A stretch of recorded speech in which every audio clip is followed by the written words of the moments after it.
HBCU Digest Radio, welcome back to our HBCU Voices of STEM Excellence, a profile of some of the best and brightest professionals in science, technology, engineering, and mathematics with roots from HBCUs across the country. Today, our privileged guest, we are privileged to have Dr. Courtney Pitts. She is the director of the Family Nurse Practitioner Program and the co-director of the Nurse Midwifery and Family Nurse Practitioner Dual Program, both at Vanderbilt University, and a proud graduate of Jackson State University. And if you've been listening and following this series for more than a year that we've done it, you realize we seem to have a lot of Jackson State folks on here. So we will proceed with the acknowledgement that Jackson State apparently runs STEM in the HBCU community. So Dr. Pitts, it is a pleasure to have you on today. It is a pleasure to be on today. Thank you. First, tell us about how you grew up. How early was it for you that you recognized nursing as a career goal of yours? And what was the environment around you like that helped to cultivate that interest in the field? So early on, I knew that, I guess I would say early on, my aspiration was to be a pediatrician. And I will be honest, at that time, one of my role models was Dot Richardson. She was an Olympic softball player as well as a pediatrician. So I was like, oh, I want to be like Dot Richardson when I grow up. Mm-hmm. And so one of the reasons I really wanted to go into healthcare is because I was living in a rural town, Greenwood, Mississippi. And so there was an issue that I saw with healthcare, and especially those with HIV. And so I can say that I have pretty much been an advocate for those who are marginalized and underserved for a while. And so one of my things was, okay, how could I best serve a community like this? So once I started at Jackson State, I started down the path of actual biology, pre-med. I ended up graduating with a major in biology and a minor in chemistry. And so after that, I actually went to get my master's of public health, focused on maternal and child health. And I'm like, okay, I don't want to really do the population thing because public health looks at population, what's the common good for all people. Mm-hmm. And I didn't want that broad interaction. I wanted that one-on-one. I really like people. I really like people's stories.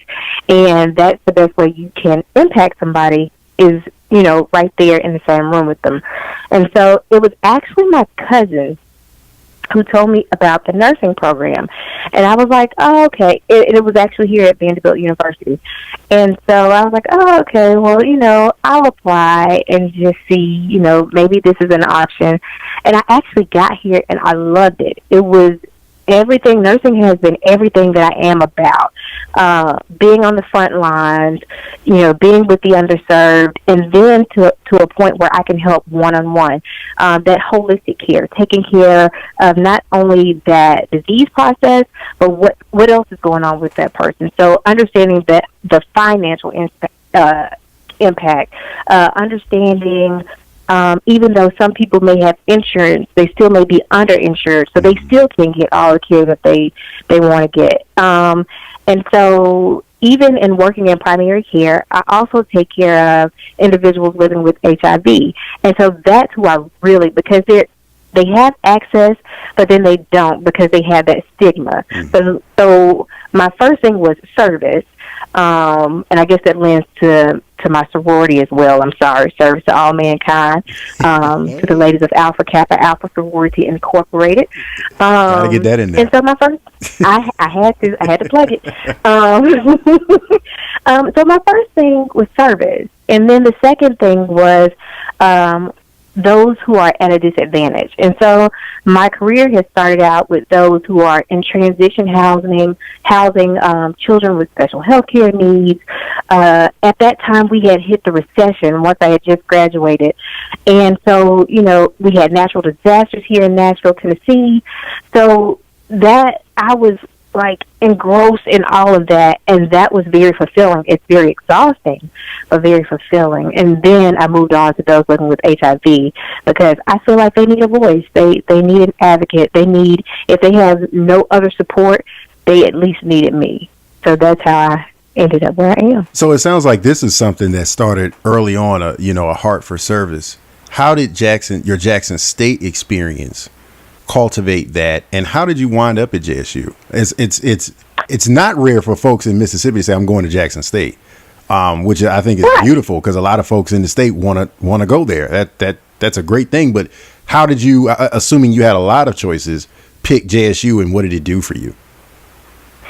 I did actually have a lot of choices, because I looked at Fort Valley State University, I looked at Rush, I looked at Alcorn, I looked at a lot of HBCUs, and that's because my family is an HBCU family. So my mother is a 2-time graduate from Jackson State University. So is my sister. My brother attended Jackson State University and Tennessee State University. My father attended and graduated from Dallas State University. So we are an HBCU family. I have aunts who were Jackson State. So we're predominantly Jackson State University family. And so I was pretty much raised at Valley and Jackson State. So football season was a prime time in my household, because we were going in between the two seasons. That's so we may be, especially if it was Jackson State versus Valley. Oh, that was crazy. That was ridiculous. And especially with my hometown being right there, 10 minutes away from Valley. So I'm literally raised. Yeah, and my parents. My mother worked for Valley. She just retired. She worked for Valley for 30-plus years. My father worked for Valley probably about 10. So HBCU is pretty much the majority of what I know and what I love and what I embrace. So my spirit of service was, one, cultivated by them, because my parents are very active. And then, two, once I got to Jackson State, I still had that dedication to service, because, one, I knew I had to go into the healthcare field. So exposure of, volunteering within the healthcare field is a form of service. Being a member of a sorority, that comes with service. Being a member of a sports team at Jackson State, that comes with a form of service. And so there's no way to avoid it, in all honesty. I know that some schools now have it as a requirement for graduation. At that point, we didn't, but there are ways that it happened spontaneously without it being forced. When you think back about the transition from Jackson to Vanderbilt, and forget Vanderbilt for a second, just into your advanced degree programs, did you find that your academic experience at Jackson had well prepared you for that transition into higher level degree work? Or did you find I got to hurry up and catch up? No, I didn't feel like I had to catch up at all. In all honesty, I felt like I was more prepared. And the reason that I think that is because when you go into an HBCU, and these are things that we deal with here at Vanderbilt. These are discussions that I have with some of my colleagues here. When you go into an HBCU as a person of color, you're automatically assumed to be competent. And so you go in with that feeling of confidence that you can do these things and that you can excel. So some barriers that I may have experienced at a predominantly white institution were not barriers that I experienced at an HBCU, and I was able to grow. I was able to flourish in areas of leadership, in areas of acquired knowledge, in areas of service without any issues. And so that, I think that is kind of what helped, honestly. And even in your new, or not new, but your role at Vanderbilt, do you find that you cultivate around you with some of your peer faculty and other persons in administration with the program, with the students with whom you engage, that you find that there is an opportunity to create a somewhat of an HBCU experience? Or is it one that you have to say, well, here are some things I got to do culturally to help some of these students, particularly students of color? Or is that Vanderbilt has a built-in mechanism that addresses cultural needs, addresses academic needs, addresses other areas where students want to feel empowered in their studies? Yeah, so Vanderbilt does have some things in place university-wide, I will say that the School of Nursing is doing a very good job adjusting as well. Because the thing about healthcare is, as the demographics of the U.S. population shift, so should the individuals providing the service. Mm-hmm. So the providers that you see within healthcare should mirror those that you see out there that we're serving. So we cannot have a predominantly white healthcare provider staffing if the majority of the people by 2045 will not look like them. Right. We have to have a culturally responsive workforce who can take in other people's cultures or are empathetic or have experienced those cultures so that it's easier to guide people on the path of wellness and health. So as far as Vanderbilt, there are different things in place as far as the university to help with that. Is there room to grow? There is always room to grow. There's room to grow at an HBCU. And I think the School of Nursing is working diligently to make sure that those things are in place. They have done things as far as the admissions process to increase the presence of those who may be underrepresented, and to give those people a chance, removing barriers and providing more opportunities where they may not have been there before. So overall, are there opportunities? I can't say that it cultivates an HBCU experience there. No, it can't. Mm-hmm. That can't be done here. But is it cultivating an experience that is more welcoming and warming to those who may be disadvantaged, first-generation persons of color? I think so, yes. There is obviously a national press for more nurses, right? And we know that HBCUs nursing is one of our areas of strength at several of our institutions. Do you think that even as great as HBCUs are at training nurses, when you think about the need that the country has for more of them, do you think that not just HBCUs, but the country should be more inclined to say, hey, we got to get young people, I mean, as far as elementary and middle school, interested in nursing, and then be directing them to schools like HBCUs that are really good at training nurses? Yes, wholeheartedly. So one of the things that I worked on last year, one of the national organizations responsible for leadership in nurse practitioner education, so graduate nursing education, we developed a statement on a call for greater racial and ethnic representation within nursing education. Because if we can look at the pipeline, if we can increase the pipeline, we can increase the nurse practitioner faculty that look like those students. So it is quite difficult to educate a diverse student body if the faculty isn't diverse. And so some of the initiatives from the various professional nursing organizations is to look at how do we increase these pipelines. There are programs out there that help funnel, they start at younger ages. So they start at high school and provide counseling and application preparation to help get these students in.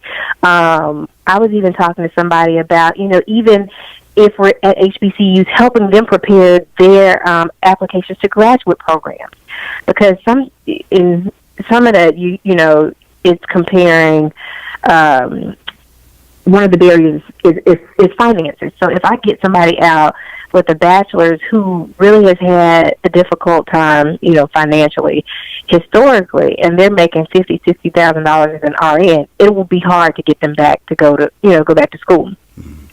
So we have those barriers. But, yeah, I think as a nation, we need to focus. I mean, because right now our healthcare is at risk because we have these gaps, right? Right. So I think as a nation, one, we need to look at teachers, and two, we need to look at nurses. Yes, I agree. What's the one thing that, given your academic and your career journey, what is the one thing that you would advise a brother or sister who's listening right now who wants to go into nursing, who is thinking about an HBCU, but like you has choices? What's the one thing that you would tell them? You should really consider an HBCU for this reason, and it'll help your career in this way. So I would say you should choose an HBCU for the same reason that I mentioned earlier. You go in knowing that you're competent. You don't ever have to second guess yourself. You're rarely put in a position that you have to think, is this because I'm a person of color, or is this because I just didn't do what I was supposed to do? You know? Mm-hmm. And so it gives you that solid foundation. You're amongst peers that are similar to you, that may be of similar background, and it allows you an opportunity to grow.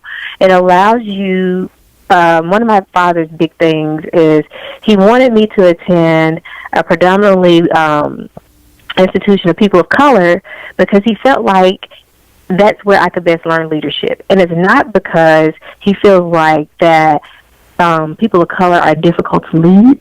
He actually thinks the opposite. If you can successfully lead a group of people of color against the barriers that are already out there, you can lead anybody.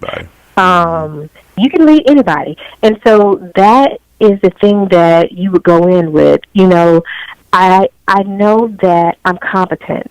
I know that if I failed because I just didn't do my job, not because somebody, you know, is using, you know, their microaggressions or somebody has trying to sabotage you, right? Mm-hmm. Yeah.